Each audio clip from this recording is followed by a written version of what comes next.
Yo, what's good, fam? Chapter 147 of Gachiakuta just dropped. And I gotta be real with you, bro. This is one of the saddest chapters of Gachiakuta that's ever dropped. We finally got to see Gantes, and we got a sneak peek of what Maimo has put him through over the years.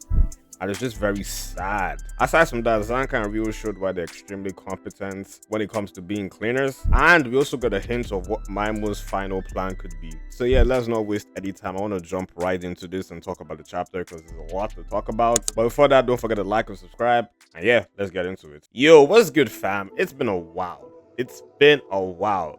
We had a 2-week break for Gachiakuta. I think this is like the first time that's ever happened.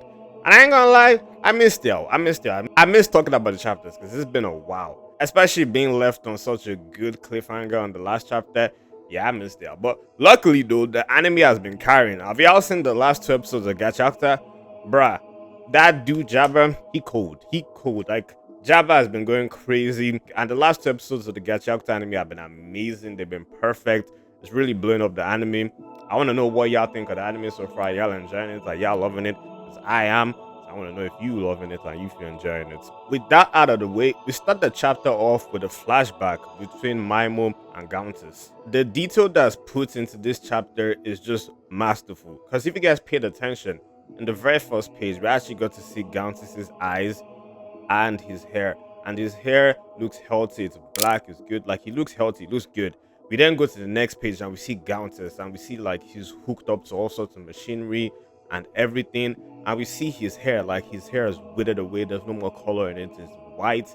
He has heavy bags under his eyes. He's basically being kept and tortured. You see how much he's been beaten up and wear down over the course of the years. And if you guys don't remember, Maimo needs Gantes for 2 reasons. One, for his blood to obviously control him, and for him to keep on making more choker makers with his blood. It's here that we now actually see the blood banks that are held next to Gantes. And oh my god, bro, there's so many stacks of blood banks just there that Maimo has stacked up next to Gantes to make him keep on making choker. And honestly, I just feel so bad for Gantes. Like, he's been kept there, he's been tortured for nearly 20 years. You know, when I first saw this page, the first thing that came to my mind is Nagato. I thought of Nagato from Naruto just because of how sickly, how weak he was, and how he was hooked up to the machinery. It's the same thing with Gantes here. Like, it just looks like he's been hooked up to the machinery and been forced to be a slave for many, many years. And we actually get the exact amount of time that he's been a slave to Maimo. About 20 years, give or take. But let's keep on going on with the chapter. We then see that Ryo actually cut through the barrier. And it's actually so funny. You just be killing me, bro. She's just like, damn, bro. I hope this doesn't take away from my pay. She don't care about anything. She just want to get that money, bro. She just want to get that money in. Also, Zanka gets some major W points in this chapter. He just takes out Gil and is like, yeah, you ain't gonna do anything again. Like, you're out of the equation. Felix is a bit tragic as he's actually mourning the loss of his letters. If you guys don't remember, it's the letters from his loved ones and everything from the past that makes him create those barriers. And we actually find out that one of the letters is the last letter that he got from his wife. Apparently, she got killed in a car crash or a car wreck. But yeah, Felix is ever dedicated and he's like, nah, you might have taken out my letters, but I'm still gonna help Maimo-san. I'm still gonna do what I have to do for Maimo. And Rio is just like, bruh, fuck out of here. You're just annoying. And she just kicks him. She's like, bruh, get out of here, bruh. And what's killing me is that like he was probably like, don't pity me, when he was talking to Rio first. And Rio probably didn't even care. It was just like, bro, what are you talking about? Like, you don't know, and get out of here. The dynamics between Felix and Gil is so hilarious because Gil doesn't even care about Maimo or anything. She's just there to get paid. Meanwhile, Felix is super dedicated to Maimo and he'll do anything for him. So Maimo having 2 people work for him, but like on the opposite end of the spectrum. One that's only loyal to money and the other one is only loyal to Maimo. Like, it's just so funny, the dynamics between them. But yeah, Felix and Gil, they're out of the picture. They're not going to do anything else for the rest of this arc, I presume. Also, I want to point out that, damn, bro, Rio's Reaper is probably strong as hell. That stuff cut the ground. Like, if you notice, like, the ground has, like, a huge slice of this. Like, it goes down. So, yeah, I ain't gonna lie. Rio's Reaper is moving up there in terms of, like, powerful vital instruments for me in Gachiakuta. And what do y'all think is the most powerful vital instruments in Gachiakuta? I actually did the ranking video a couple of weeks back where I ranked all the vital instruments, but let me know what you think is the strongest vital instruments in Gachiakuta. We then cut back to Gantes, and Maimo is actually talking to Gantes now through like a speaker or radio or whatever. And he's basically giving us a law dump that for 20 years, he's been forcing Gantes to make the chokers for 20 damn years. And that's why I said that Gantes has been a slave to Maimo for 20 years. You know how long that is? 2 decades? I ain't gonna lie, like that is very, very scary. Like this guy has been a slave and nobody has been there to help him or free him for 20 years. That is insane. Amaimo points out that when he first met Gantes was very ambitious, like he was flowing with life, he was doing everything, he wanted more for life, he wanted to achieve a lot. But at one certain time, like all of that went down and he wasn't ambitious, he didn't want to achieve anything, and he was just there, like he'd lost all the spark he had for life. And I have a question for y'all. What do you think it was exactly that made Gantes stop being ambitious? Because the way it's framed, you think it's because Maimo captured Gantes that Gantes stopped being ambitious, but it doesn't seem like it's that. It seems like something happened to Gantes that broke him down, that broke his spirit, and just made him stop being ambitious and not want to achieve anything.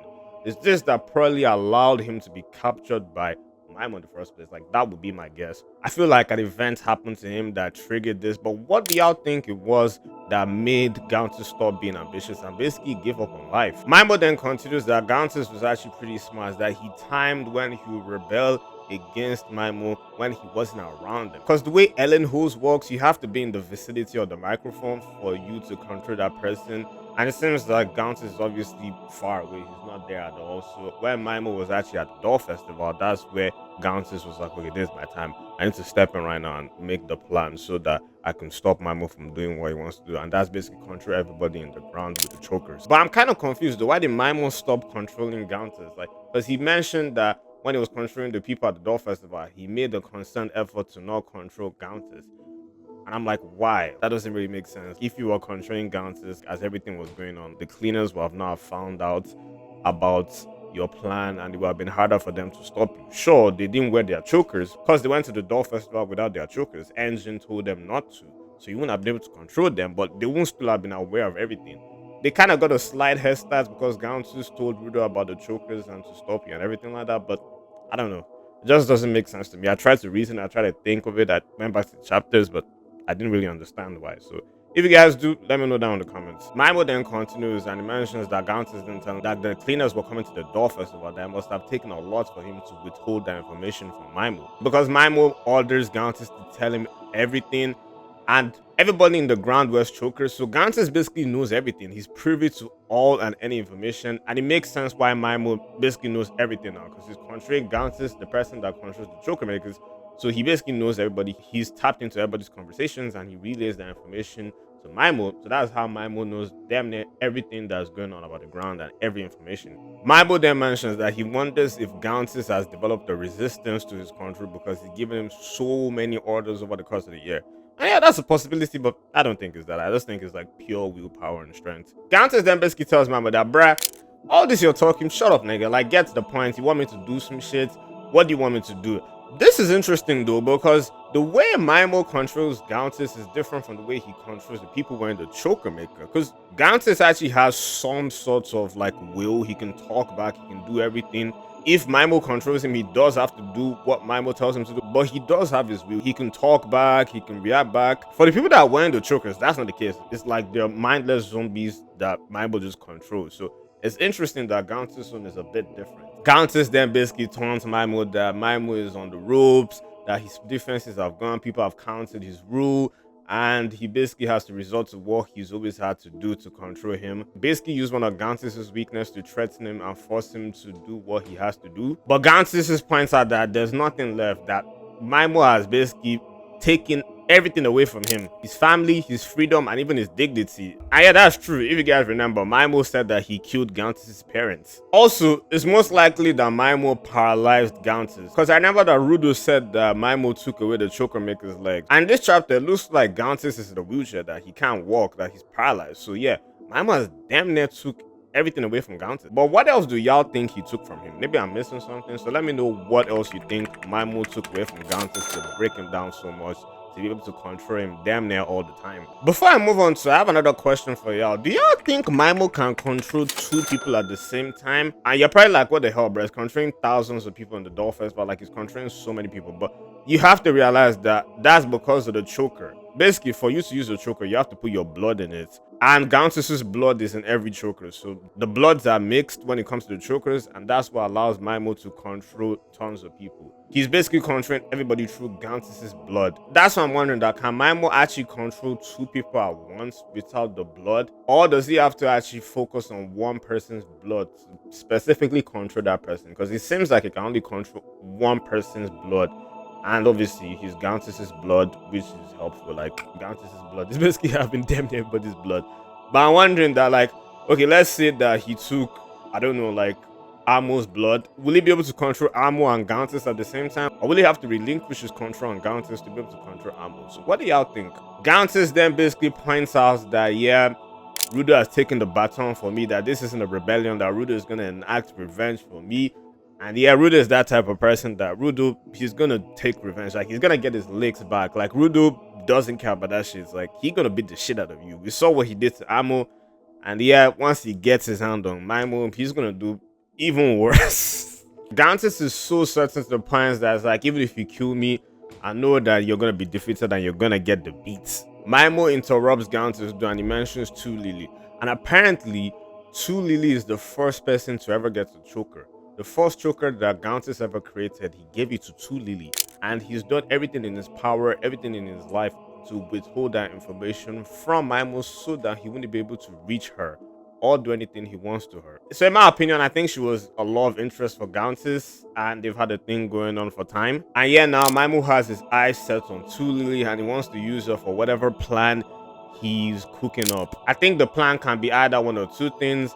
Either for him to escape from the cleaners, to regroup and move forward with his next plan, or for him to actually defeat the cleaners and maybe capture Amo or Fu and just, do whatever he wants. But what do y'all think Maimo is going to do with Tu Lily? Because it seems like he has eyes set on Tu Lily. And remember, Tu Lily's vital instruments, Lunavis, it's kind of powerful. She can teleport people, she can conjure magic, she can create all sorts of stuff. So it's kind of competent. I think when I ranked it, I had it like high A tier, or maybe like high B tier. I don't know, but I think her vital instrument is also very powerful. It's very competent. Also, Maimo points out that he's damn near done with Gantes because he mentions that this is the last order that I'm going to give you. So he has his eyes definitely set on somebody, and we actually saw that a couple of chapters ago.